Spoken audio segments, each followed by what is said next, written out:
प्रिय साथियों, नमस्कार। वर्ष 2024 भी आप सभी को खुशियों का सौगात लाए। इन्हीं शब्दों के साथ नव वर्ष की हार्दिक शुभकामनाएं। मैं संजू कुमारी सरोज आप सभी को इस चैनल पर सहृदय स्वागत करती हूं।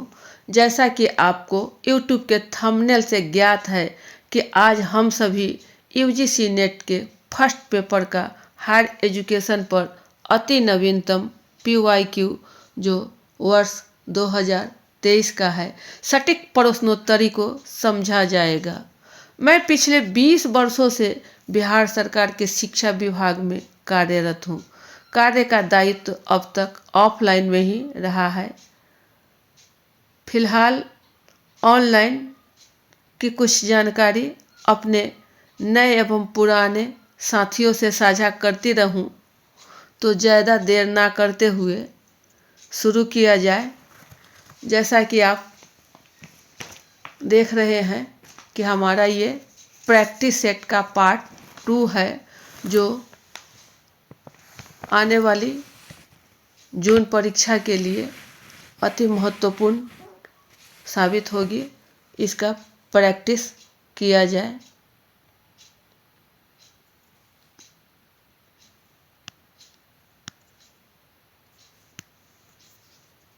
प्रश्न संख्या 1, मॉन्ट्रियल प्रोटोकॉल में हाल ही में किया गया संशोधन है।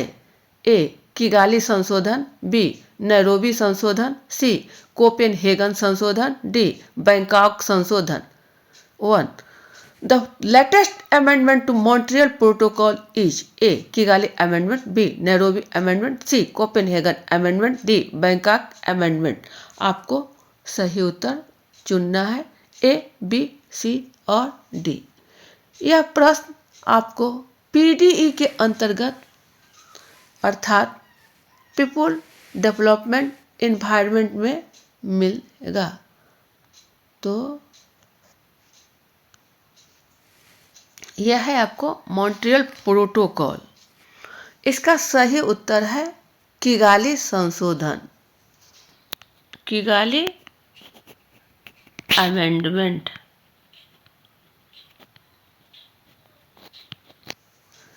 आपको अक्टूबर 2016 में प्रभावी है, जो सभी पक्षों का एक सार्वजनिक समझौता है। यह HFC हाइड्रोफ्लोरोकार्बन के उत्पादन और वितरण में गिरावट का समय निर्धारित करता है। इस प्रकार सही उत्तर है ए, किगाली संशोधन। देखते हैं सही उत्तर क्या है।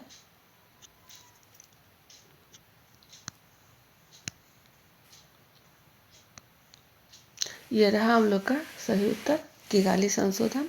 अब दूसरे प्रश्न की ओर। ये रहा दूसरा प्रश्न।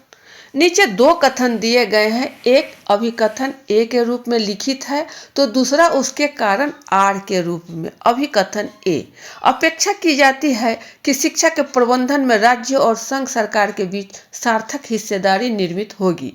कारण आर, संविधान संशोधन 1976 के अनुसार शिक्षा समवर्ती सूची का विषय है। उपरोक्त कथन के आलोक में नीचे दिए गए विकल्पों में से सबसे उपयुक्त उत्तर का चयन कीजिए। ए और आर दोनों सही हैं और आर ए की सही व्याख्या है। बी, ए और आर दोनों सही हैं, लेकिन आर ए की सही व्याख्या नहीं है। सी, ए सही है लेकिन आर सही नहीं है। डी, ए सही नहीं है लेकिन आर सही है। 2. Given below are 2 statements. One is labeled as assertion A and the other is labeled as reason R. Assertion A. It is expected that a meaningful partnership will be found between the states and the union government in managing education. Reason R. Education is concurrent subject as per the constitutional amendment of 1976. In the light of the above statement, choose the correct answer from the options given below. A. Both A and R are true and R is the the correct explanation of A. B. Both A and R are true, but R is not the correct explanation of A. C. A is true, but R is false. D. A is false, but R is true. आपको सही उत्तर का चयन करना है A, B, C और D से।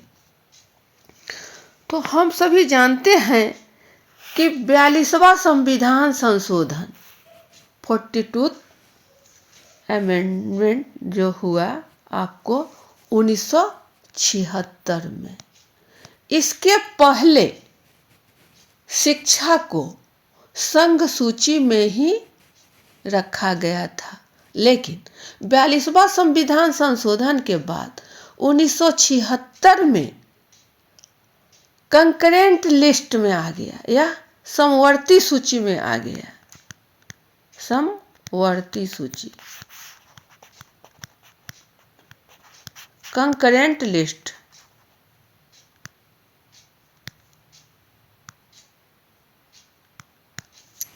उन्नीस सौ 76 में आया। तो कथन हमारा है, अपेक्षा की जाती है कि शिक्षा के प्रबंधन में राज्य और संघ सरकार के बीच सार्थक हिस्सेदारी निर्मित होगी। यह कथन सही है। कारण आर, संविधान संशोधन 1976 के अनुसार शिक्षा समवर्ती सूची का विषय है। यह भी कथन सही है। जब संघ से हटकर समवर्ती सूची में आया तब शिक्षा का दायित्व राज्य और संघ सरकार दोनों का सार्थक हिस्सेदारी हो गई और इसमें 42वां संविधान संशोधन 1976 में हुआ। या घुमाकर वे ही आपको कभी कभार प्रश्न में पूछे जाते हैं, इनको ध्यान में रखा जाइए।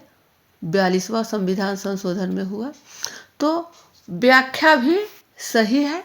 इस प्रकार सही उत्तर ए और आर दोनों सही है और आर ए की सही व्याख्या है, option A. Both A and R R true and R is the correct explanation of A. ये हमारा ऑप्शन सही है। सही उत्तर देख लिया जाए। ये रहा हम लोग का सही उत्तर। Both A and R are the true and R is the correct explanation of A. प्रश्न संख्या 3। स्वयं प्रभा में चैनल नंबर 8 भौतिक विज्ञान, गणित, भौतिकी, रसायन शास्त्र एवं संबंधित विषय का नाम है। A Vagish, B Saraswat, C Aryabhatta, D प्रबंधन।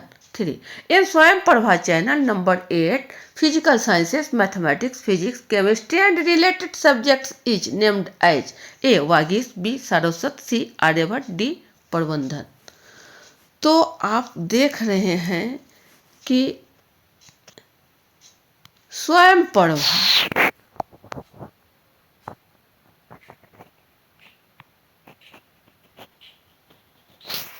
चैनल जो आपको ATDTH चैनलों का एक समूह है जो जीसैट 15 उपग्रह का उपयोग कर 24x7 के आधार पर उच्च गुणवत्ता वाले शैक्षिक कार्यक्रमों का प्रसारण करता है। 24 मतलब 24 घंटे 7 दिन। DTH डायरेक्ट टू होम, यह आपको स्वयं प्रभा चैनल में है। स्वयं प्रभा चैनल नंबर 8 में जो कि आपको भौतिक विज्ञान, गणित, भौतिकी, रसायन शास्त्र एवं संबंधित विषय है, यह आपको आर्यभट्ट के अंतर्गत आता है। ऑप्शन हमारा सी सही होगा, आर्यभट्ट।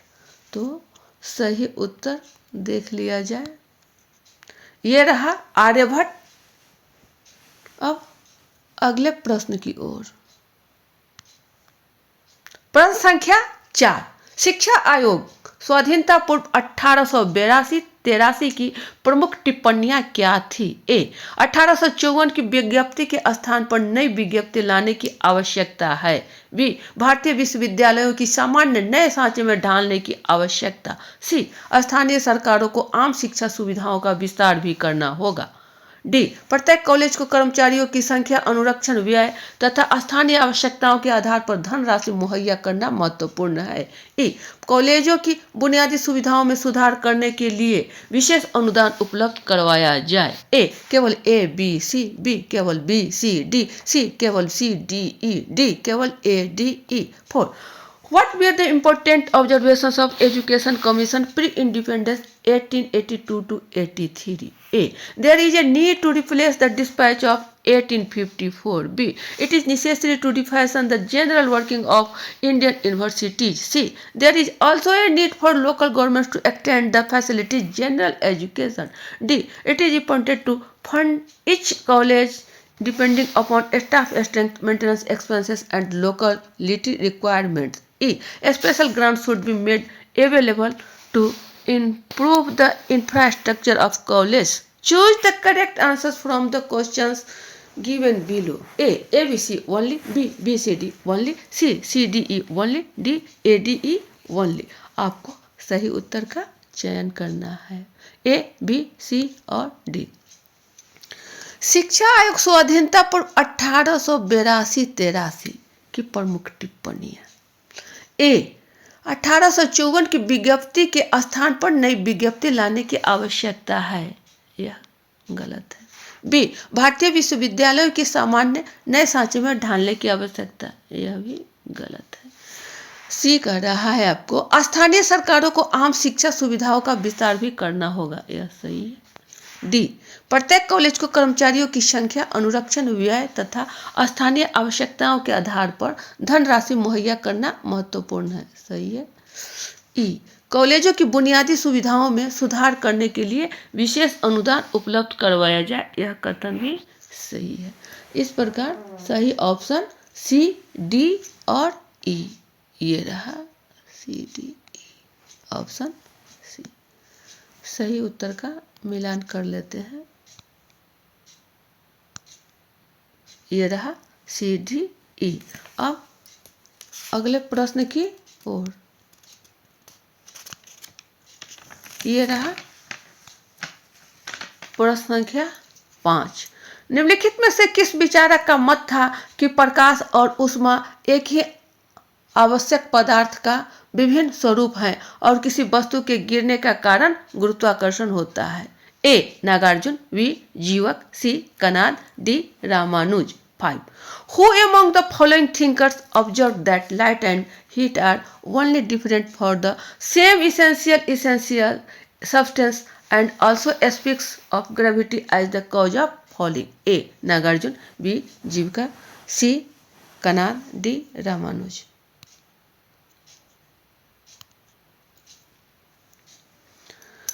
तो आपका सही उत्तर है नागार्जुन नहीं,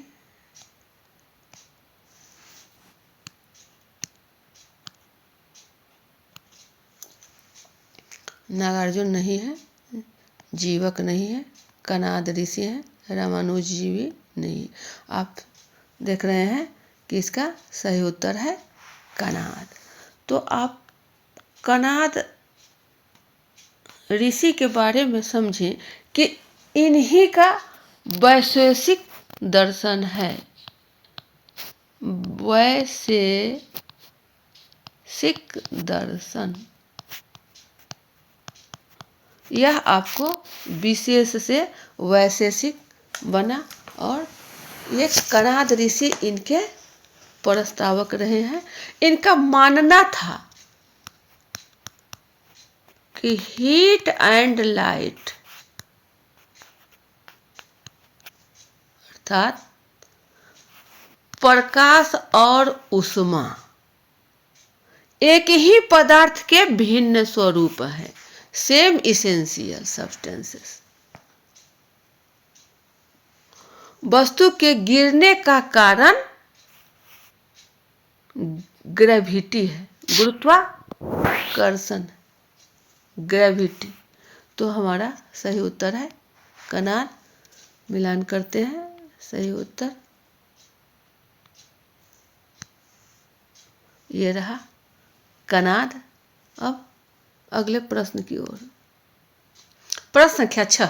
किस शिक्षा आयोग ने कुछ विश्वविद्यालयों को वरिष्ठ विश्वविद्यालयों के रूप में विकसित करने का सुझाव दिया था? ए. सार्जेंट आयोग, बी. राधाकृष्णन आयोग, सी. मुदालियर आयोग, डी. कोठारी आयोग। 6. Which education commission suggested the development of some universities into senior universities? A. Sargent commission, B. Radhakrishnan commission, C. Mudaliar commission, D. Kothari commission. आपको बताना है ए, बी, सी और डी क्या सही उत्तर होंगे।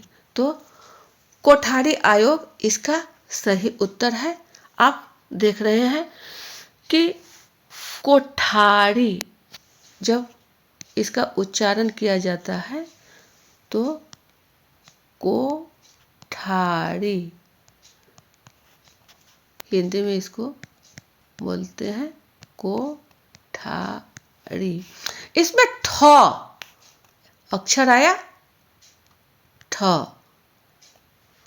कोठारी आयोग, कोठारी कमीशन यह 1964-66 में है। इसका वर्ष याद करने का एक छोटा सा टेक्निक रहा। 64-66 बोलने के क्रम में ठ अक्षर आता है जो आपको कोठारी में भी ठ है, तो इस प्रकार इसको याद किया जा सकता है। इसमें कुछ और ध्यान देने वाली बातें हैं कि मुफ्त एवं अनिवार्य शिक्षा, free and necessary education, free and necessary education आपको कोठारी आयोग में है। शिक्षकों की स्थिति एवं वेतन का आह्वान भी किया गया। प्रत्येक राज्य में कृषि विश्वविद्यालय,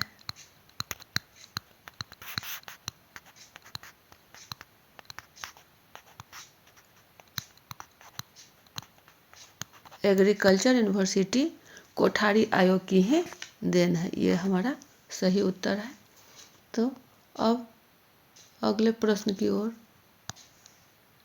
प्रश्न संख्या 7, नीचे दो कथन दिए गए हैं। कथन 1, इंदिरा गांधी राष्ट्रीय मुक्त विश्वविद्यालय इग्नू की स्थापना संसद के अधिनियम 1965 द्वारा की गई थी। कथन 2, इग्नू ने ज्ञान दर्शन और ज्ञानवाणी के माध्यम से एकीकृत बहुमाध्यमी मल्टीमीडिया अनुदेशन का सहयोग लेने की रणनीति अपनाई है।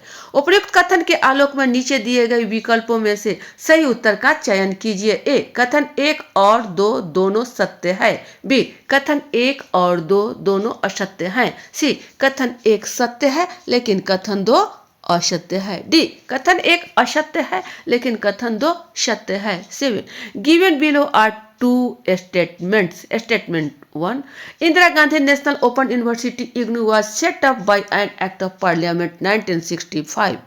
Statement 2, IGNOU adopted the strategy of using integrated multimedia instruction through Gyan Darshan and Gyanwani. In the light of the above statement, choose the correct answer from the options given below. A, both statement 1 and statement 2 are true. B, both statement 1 and statement 2 are false. C, both 1 is true but statement 2 is false.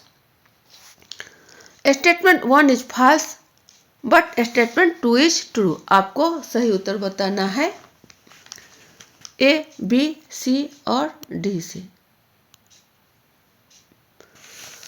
पहला कथन आपका है इंदिरा गांधी राष्ट्रीय मुक्त विश्वविद्यालय इग्नू, इग्नू इसको बोलते हैं Indira Gandhi national open university की स्थापना 1965 में नहीं की गई थी। इस प्रकार यह कथन आपका गलत है। कथन 2, इग्नू ने ज्ञान दर्शन और ज्ञानवाणी के माध्यम से एकीकृत बहुमाध्यमी मल्टीमीडिया अनुदेशन का सहयोग लेने की रणनीति अपनाई है। यह कथन सही है। ज्ञान दर्शन और ज्ञानवाणी ही तो इग्नू में है जो कि शैक्षिक माहौल को वातावरण तैयार किए हुए है। तो इस प्रकार हमारा कथन ए एक सही नहीं है और 2 कथन सही है।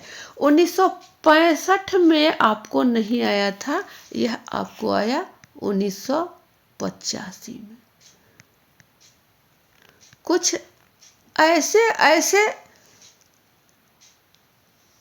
यादगार वर्ष आपको अपने दिमाग में बैठाना होगा कि जो कुछ महत्वपूर्ण वर्ष है, जो महत्वपूर्ण आयोग का है, उन सब को अपने आधार पर याद करने के लिए कि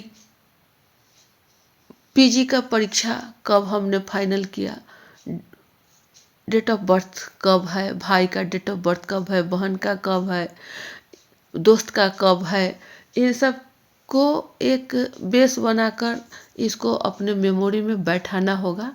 तो इग्नू हमारा 1925 में था। इस प्रकार सही ऑप्शन डी आएंगे। कथन 1 असत्य है लेकिन कथन 2 सत्य है। Statement first is false but statement 2 is true. तो अब सही उत्तर का मिलान कर लिया जाए। ये रहा हमारा सही उत्तर। कथन 1 असत्य है लेकिन कथन 2 सत्य है। अब अगले प्रश्न की ओर।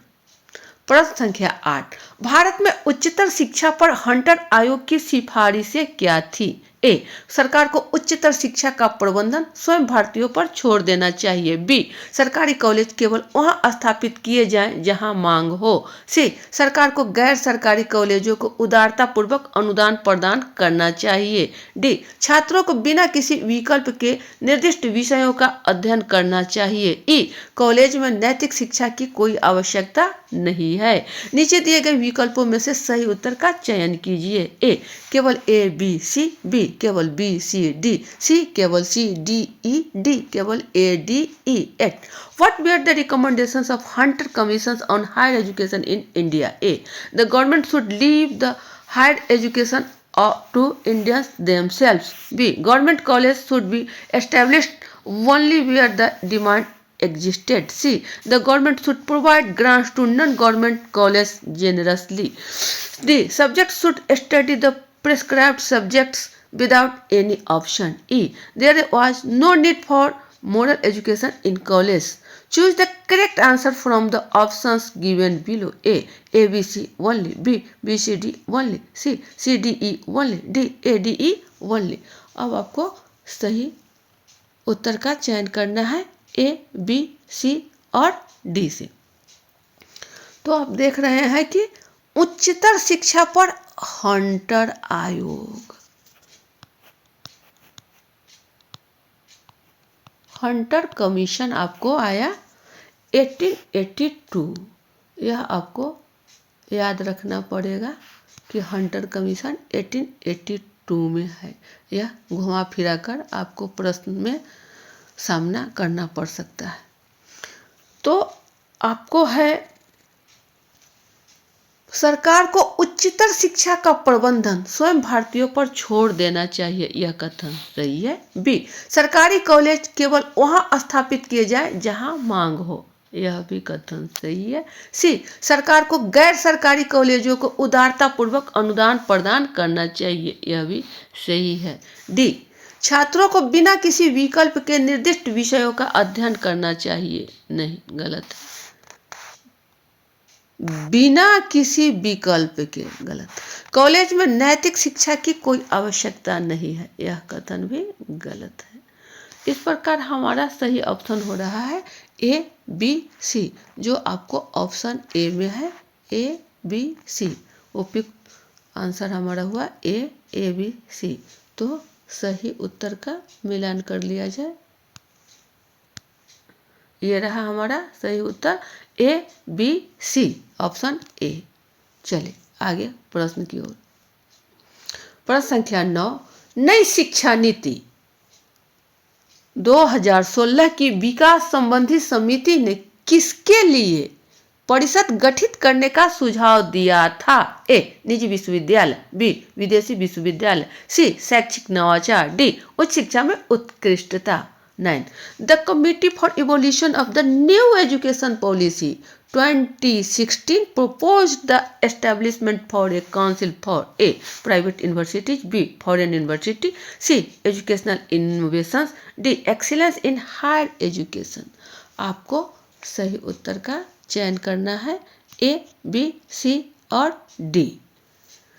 तो देख रहे हैं कि नई शिक्षा नीति नेशनल एजुकेशन पॉलिसी जो कि आपको 2016 की बात है, इसमें निजी विश्वविद्यालय परिषद गठित करने की बात नहीं है, विदेशी विश्वविद्यालय का नहीं है, शैक्षिक नवाचार नहीं है।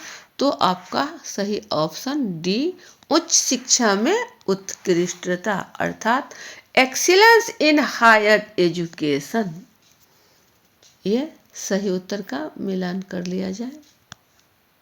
ये रहा हम लोग का सही उत्तर, एक्सीलेंस इन हायर एजुकेशन, उच्च शिक्षा में उत्कृष्टता। तो वीडियो ज़्यादा लंबा न बने इसलिए अब प्रश्न को यहीं तक स्टॉप और अगले सेशन में पुनः नए उत्साह के साथ अच्छे अच्छे प्रश्नों का चयन कर प्रश्न उत्तर को साझा किया जाएगा। तो सेशन वाइंड अप किया जा रहा है। तब तक के लिए जय हिंद।